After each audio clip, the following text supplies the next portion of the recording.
Après 13 ans de bons et loyaux services, la deuxième génération du Renault Kangoo IR a prochainement coulé une retraite plus que méritée. Le pot de départ est prévu au l'été prochain. En attendant, Renault fait monter gentiment la pression. Après avoir laissé filtrer, au compte-gouttes, des informations en rapport avec le Kangoo troisième du nom, la marque francilienne dévoile aujourd'hui les premières photos officielles des variantes grand public et utilitaires, Kangoo Express, de cet héritier d'une lignée écoulée à plus de 4,7 millions d'exemplaires depuis son avènement en 1996. Premier constat, le remplacement de la génération actuelle urgeait, mais grave. Face à des concurrents plus récents comme un Citroën Berlingo, le Peugeot Rifter, ou encore le Volkswagen Caddy, le Kangoo avait de plus en plus de mal à cacher le poids des ans.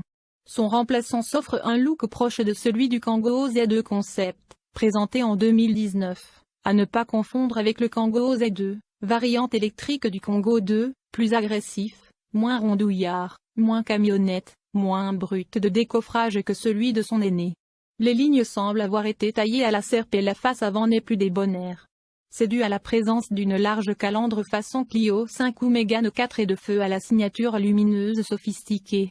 Pour sa part, le profil gagne en fluidité comme en testostérone, à la faveur de l'adoption d'épaulements marqués et d'une surface vitrée latérale plus ouvragée et d'un seul tenant. Plus agressif et plus pratique sans transition, la grande nouveauté, c'est la disparition, sur la déclinaison utilitaire, qui sera disponible en version standard et en version à empattement allongé, soit dit en passant, du montant central au niveau du flanc droit du véhicule, système Easy Access. Cette ablation permet de bénéficier d'un accès latéral 2 fois plus important que sur le futur néo-retraité. Autre avancée intéressante en matière de praticité, le Kangoo 3 disposera d'une galerie intérieure escamotable offrant la possibilité de profiter de la hauteur sous pavillon et d'embarquer en toute sécurité des objets longs au-dessus des têtes des occupants, système Easy ainsi de rack. Pour clore le chapitre destiné aux professionnels, sachez que la troisième génération du Ludospace boulonnais offrira un volume utile compris entre 3,3 à 3,9 m3 en version standard et entre 4,2 à 4,9 m3 en version longue. Un vrai déménageur, mais un déménageur propre sur lui, assez coquet même. Montée en gamme, pas tant dire que la présentation intérieure bénéficie d'une réelle montée en gamme est un doux euphémisme. Exit la planche de bord surannée de la génération actuelle, verticale comme il n'est plus permis, place à un élément horizontal, épuré, enrichi d'un insert décoratif que ne renierait pas une citadine chic et de buse d'aération moins rudimentaire.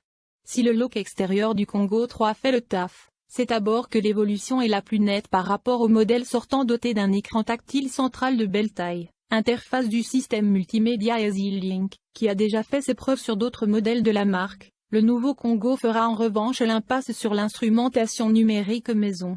Côté technologie embarquée, le Kangoo troisième du nom aura droit à un système de freinage actif d'urgence, à un avertisseur d'angle mort, blind spot warning, à un assistant au parking avant et arrière, front en rear park assist, mais aussi à un système de contrôle de stabilité d'attelage et à un rétroviseur intérieur numérique relié à une caméra arrière, permanent rear view. Équipement en net progrès pour les premiers modèles disponibles au mois de juin, Renault annonce un écran numérique 4,2 pouces au milieu de compteur à aiguille alors qu'une variante 7 pouces arrivera en fin d'année, et Vincent, le cas échéant, les compteurs traditionnels. Côté multimédia, l'écran tactile 8 pouces est livré de série mais la navigation connectée fait encore partie des options. Prises USB et 12 volts sont plus ou moins nombreuses selon le niveau de finition, tout comme le chargeur à induction 15 watts. Mais c'est surtout sur les volumes de chargement et la modularité que l'accent est porté. Renault annonce 49 décimètres-cubes de rangement intérieur et 775 décimètres-cubes de coffre, un plancher plat sur 2,70 mètres en retirant un des 3 sièges arrière et des portes latérales coulissantes très pratiques diesel, essence et électrique au menu enfin, au rayon motorisation. Le Kangoo devrait donner le choix entre un bloc essence 1.3 litres TCE offrant le choix entre 2 niveaux de puissance, à savoir 115 chevaux et 140 chevaux, et automobilistes marocains, nous requérons votre attention un turbodiesel 1.5 litres DCI décliné également en 2 versions de 85 chevaux et 115 chevaux. Une déclinaison électrique est aussi au programme. La nouvelle fourgonnette de Renault, l'Express Van, vient compléter la gamme d'utilitaires de la marque par le bas. Il ne s'agit pas pour autant d'une fourgonnette au rabais, même si elle reprend la caisse de l'ancien Dacia Docker. Renault aime jouer avec son histoire. Voici que le constructeur aux losanges vient compléter son offre de fourgonnette avec l'Express Van. Le Renault Express prend place dans la gamme en dessous du nouveau Kangoo en offrant un rapport prix-prestations attractif. Il ne s'agit cependant plus d'une fourgonnette low cost, même si la caisse est toujours celle de feu le Dacia Docker Van. Tout le reste, train roulant, motorisation, intérieur, équipement, a été revu pour offrir un modèle dans l'air du temps, tant du point de vue du comportement routier que du confort. La face avant est proche de celle du nouveau Kangoo et s'inspire des derniers modèles automobiles du losange.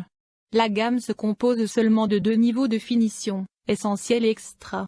Comme son nom l'indique, le premier regroupe l'essentiel en termes d'équipement, à savoir un airbag conducteur, le stop start, un régulateur limiteur de vitesse, des vitres électriques et la condamnation centralisée. Le second permet de profiter d'une fourgonnette à l'équipement satisfaisant, comprenant notamment climatisation manuelle, siège conducteur réglable en hauteur. Les tarifs positionnent l'Express Van en dessous des fourgonnettes concurrentes, Berlingo, Doblo, Partner, Transit Connect et autres Cadivan. Les versions diesel sont proposées à partir de 139 900 dirhams marocains. Concernant les déclinaisons haut de gamme confort, les tarifs varient de 180 400 dirhams marocains. Le Renault Express Van arbore des lignes dynamiques et réussies.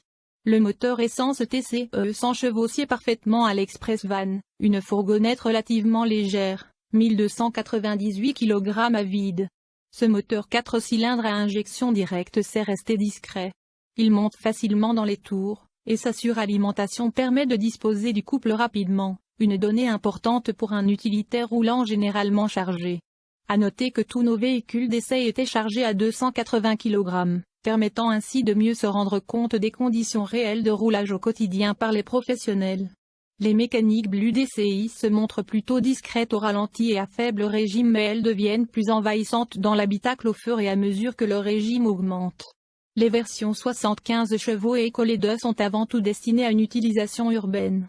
Les modèles équipés des TCE 100 chevaux et Blue DCI 95 chevaux affichent plus de caractère et s'avèrent très plaisants à conduire. Au global, le comportement routier est d'un bon niveau. Les suspensions de l'ex-Docker ont été intégralement revues, et le nouveau train arrière s'inspire directement de celui de l'actuel Kangoo, plus moderne. D'où davantage de confort et une meilleure tenue de route. Le freinage est efficace et facile à doser, même s'il convient de souligner que le train arrière reçoit encore des freins à tambour. Les accélérations sont convaincantes malgré des rapports de boîte manuelle 6 rapports très longs pour limiter la consommation et les émissions de CO2. Justement, le levier de vitesse est implanté un peu bas et ne tombe pas naturellement sous la main. Cependant, la sélection des rapports est bonne. La consommation moyenne, lors de notre essai, est ressortie à 5,6 litres pour 100 km le Blue DCI 95. Malgré le fait que le volant ne soit ajustable qu'en hauteur et pas en profondeur, il est possible de trouver une bonne position de conduite, notamment grâce au réglage en hauteur du siège conducteur, sur finition confort. La vision vers l'avant est bonne malgré les montants de pare-brise un peu épais. L'Express peut disposer, en option à 5000 dirhams marocains sur la finition confort, d'un système de rétrovision par caméra écran, ce dernier prenant la place de l'habituel rétroviseur central. Un système très efficace et particulièrement utile sur les véhicules tôlés. Pour combler l'angle mort côté droit, l'Express Van peut recevoir, comme ses grands frères Trafic et Masté, un miroir convexe 8 de vie. Des équipements très utiles lors de la conduite en ville et qui peuvent être aussi complétés par la caméra de recul et les radars de stationnement. Enfin, il est possible de disposer d'un éclairage à LED, plus puissant et moins gourmand que le système classique. Tenue de route Renault Express Van 2021. Si l'Express Van reprend la caisse du Docker, tout le reste, y compris les trains roulants, est nouveau. Le comportement routier est bon. L'Express Van sait se faire accueillant avec sa planche de bord directement inspirée des dernières automobiles de la marque.